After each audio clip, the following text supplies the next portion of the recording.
Hello all, నేను doctor Gautami, paediatrician and paediatric intensivist.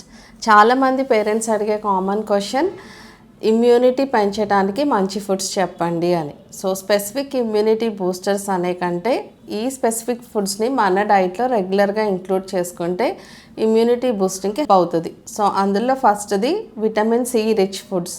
Vitamin C rich foods అంటే most of the citrus fruits like orange, mosambi, lemon, అలానే guava, amla, ఇవన్నీ good sources of vitamin C. And zinc rich foods. Zinc rich foods అంటే most of the nuts, egg yolk, whole grains, వీటిలో zinc ఎక్కువ ఉంటుంది. So vitamin C and zinc rich ఫుడ్స్ని మీ డైట్లో రెగ్యులర్గా ఇంక్లూడ్ చేసుకోవాలి. అలానే adequate sleep, healthy sleeping habits కూడా ఇమ్యూనిటీ బిల్డింగ్కి హెల్ప్ చేస్తాయి.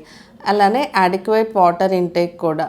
ఇవన్నీ ఫాలో అవుతున్నా కూడా మీ పిల్లలకి మీరు రెగ్యులర్ టైంలో ఫీడ్ పెట్టకపోయినా కూడా వాళ్ళ డైజెషన్ అది కొంచెం ఇంప్రాపర్గానే ఉంటుంది. సో స్పెసిఫిక్ ఫీడింగ్ రొటీన్ని తప్పకుండా ఫాలో అవ్వాలి.